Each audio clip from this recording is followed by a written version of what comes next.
Evangelho, terça-feira da segunda semana do tempo da Quaresma. O Senhor esteja convosco, Ele está no meio de nós. Proclamação do Evangelho de Jesus Cristo, segundo São Mateus. Glória a vós, Senhor. Naquele tempo, Jesus falou às multidões e a seus discípulos e lhes disse: Os mestres da lei e os fariseus têm autoridade para interpretar a lei de Moisés. Por isso deveis fazer e observar tudo o que eles dizem. Mas não imiteis suas ações, pois eles falam e não praticam. Amarram pesados fardos e os colocam nos ombros dos outros, mas eles mesmos não estão dispostos a movê-los, nem sequer com um dedo. Fazem todas as suas ações só para serem vistos pelos outros. Eles usam faixas largas, com trechos da Escritura na testa e nos braços, e põem na roupa longas franjas. Gostam de lugar de honra nos banquetes e dos primeiros lugares nas sinagogas. Gostam de ser cumprimentados nas praças públicas e de serem chamados de mestre. Quanto a vós, nunca vos deixeis chamar de mestre, pois um só é vosso mestre e todos vós sois irmãos. Na terra, não chameis a ninguém de pai, pois um só é vosso Pai, aquele que está nos céus. Não deixeis que vos chamem de guias, pois um só é o vosso guia, Cristo. Pelo contrário, o maior dentre vós deve ser aquele que vos serve. Quem se exaltar será humilhado, e quem se humilhar será exaltado. Palavra da salvação. Glória a vós, Senhor. Terça-feira da segunda semana do tempo da Quaresma, em nome do Pai, do Filho e do Espírito Santo. Amém. Queridos irmãos e irmãs, a Santa Liturgia hoje nos leva ao 23º capítulo do Evangelho de São Mateus, mas também nos oferece a oportunidade de celebrarmos duas memórias facultativas. A do abade São Gregório Narek, doutor da Igreja, membro do povo armeno, e foi canonizado pelo Santo Padre, o Papa Francisco, no ano de 2015, por ocasião do reconhecimento dos mártires da Armênia. Também temos a oportunidade hoje de celebrarmos a memória de São Gabriel da Dolorata, ou São Gabriel de Nossa Senhora das Dores, santo passionista, que, como Santa Teresinha do Menino Jesus, morreu muito jovem, aos 24 anos de idade. São Gabriel nasceu em 1838 e foi formado na escola dos jesuítas e dos irmãos de La Salle. Posteriormente, foi indicado à Academia de Literatura, mas decidiu, naquele momento em que estava no seu grande itinerário de carreira literária, deixar tudo para seguir a vida dos sacerdotes passionistas e, dessa forma, entregou-se à vida espiritual na família passionista, a mesma família de Santa Gema Galgani, a família fundada por São Paulo da Cruz.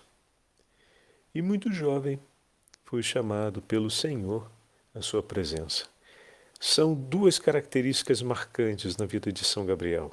A primeira, o seu grande bom humor e alegria em todos os momentos que viveu. E o segundo, a sua grande humildade e simplicidade no modo de ser. Quando olhamos o nosso abade Gregório de Narek, voltamos 800 anos atrás, um pouco mais até, porque o abade morreu, no ano 1003, ele morreu em 1003. Ele nasceu por volta de 950, numa família com um grande nível de escolaridade. Recebeu uma formação exemplar dos seus pais, que eram cristãos e de uma família com tradição de sacerdotes, porque naquela região da Armênia e naquele período a disciplina ainda não era instituída, a disciplina do celibato. Então os sacerdotes se casavam, tinham suas famílias, e ele veio de uma tradição muito bem alicerçada de núcleo familiar cristão. E recebendo uma grande formação, uma ilustre formação cristã, decide seguir de maneira mais, com maior entrega, a vida de consagração. E dessa forma decide ingressar na vida monástica. Faz o voto de celibato que seu pai não fez, ele faz pela vida monástica e se entrega completamente ao estudo da teologia, da arquitetura, da literatura e da pintura. Bom, os monges naquele período precisavam ser dotados de inúmeros talentos científicos e artísticos, porque afinal eles se ocupavam de toda a realidade do monastério, desde a construção dos edifícios até a elaboração das hortas, o desenvolvimento da arte interna, o desenvolvimento também do ensinamento da arte e da cultura religiosa. Dessa forma, eles precisavam ter grande conhecimento teológico, filosófico, obviamente, mas também com as outras habilidades que são próprias do universo que envolve os conhecimentos ligados à fé. E a vida concreta, a vida prática, né? Então precisavam entender sim de irrigação, de botânica, precisavam entender de como trabalhar com o cultivo de frutas, verduras, a preparação desses produtos, né? Tanto que muitos monges têm um conhecimento da arte da apicultura, outros dominam o desenvolvimento artístico dos extratos naturais. Então, não era diferente naquele período para a vida de São Gregório de Nárek, que se dedicou a todos esses conhecimentos e desenvolveu uma grande erudição pelas Sagradas Escrituras e pelo conhecimento teológico e literário. E dessa forma se torna um dos grandes compositores da literatura antiga por volta do ano 1000. São 94 orações atribuídas a ele, além de inúmeras outras, e sempre com uma linguagem muito erudita, com a máxima beleza da língua armena clássica. Assim escrevem os especialistas em São Gregório de Nárek. E de uma beleza mística muito grande. Importante, tanto ele quanto São Gabriel da Dolorata, ou seja, de Nossa Senhora das Dores, dois grandes apaixonados por Nossa Senhora. Estão percebendo algo que tem em comum todos os santos? De fato, não se conhece um religioso, um cristão que, tendo se entregado a Nossa Senhora, não tenha chegado às raias da santidade. Todos os grandes santos foram sempre grandes devotos da Virgem Maria. Não tem como não o ser, né? Então, hoje temos a alegria de celebrar esses dois grandes homens que viveram em tempos diferentes, com longevidades diferentes também. Enquanto São Gregório Nárek viveu até uma tarda velhice, o nosso caríssimo São Gabriel partiu aos 24 anos e deixou-nos rapidamente para entrar no céu.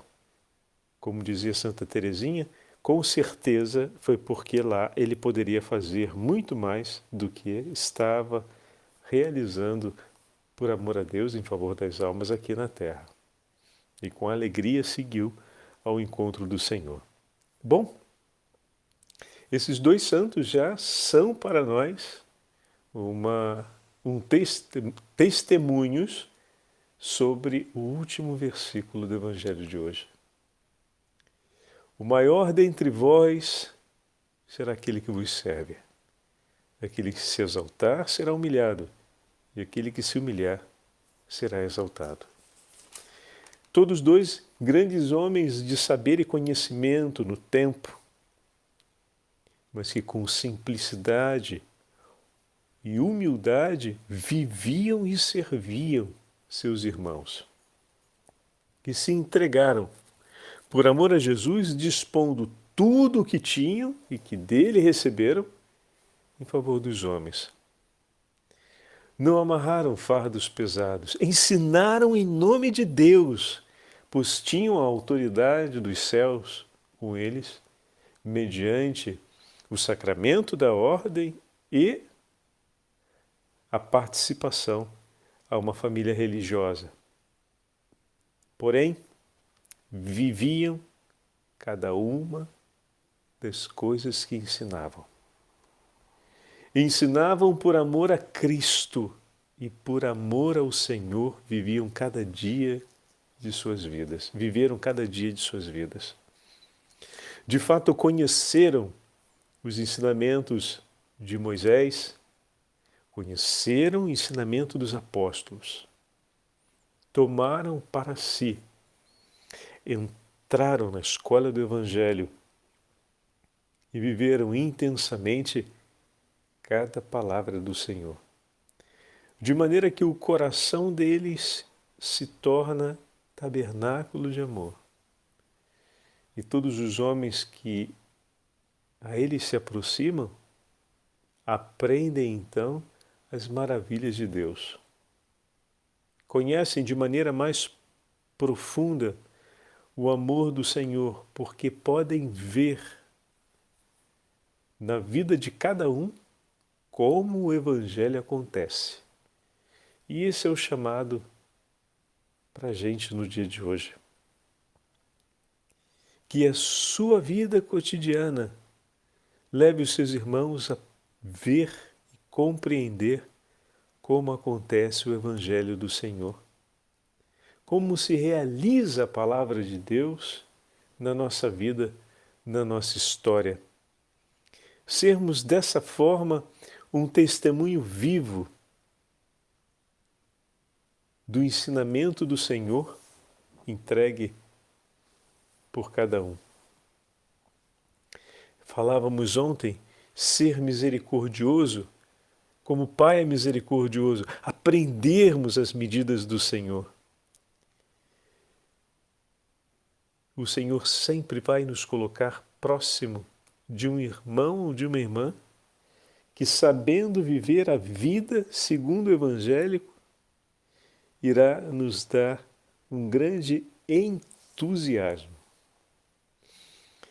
Quantos foram os irmãos que passaram pela minha vida e que passam ainda hoje para me ajudar a retomar o vigor da fé, a perseverar no caminho da santidade, para serem uma obra da misericórdia de Deus, para me ajudar a recomeçar,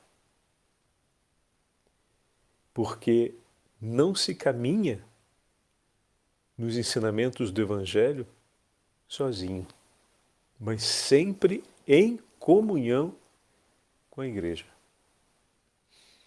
E desse modo, o Evangelho de hoje nos lembra, dando prosseguimento temático ao Evangelho de ontem, que a palavra que nos foi entregue, que é para estar na nossa cabeça, não é para estar como um filatério, colado na testa, uma caixinha onde está ali escrita, até que simbolicamente não é tão bonito, mas é bem eloquente, né?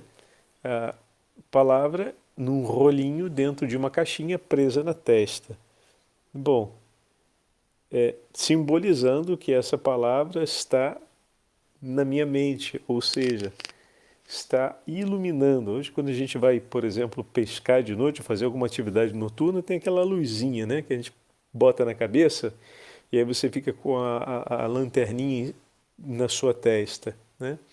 E para onde você aponta o teu olhar, você vai ter sempre ali o foco de luz. E isso é muito útil quando vai pescar de noite ou quando precisa fazer algum trabalho noturno. Bom, a ideia seria aquela, só que iluminando o pensar a alma, né?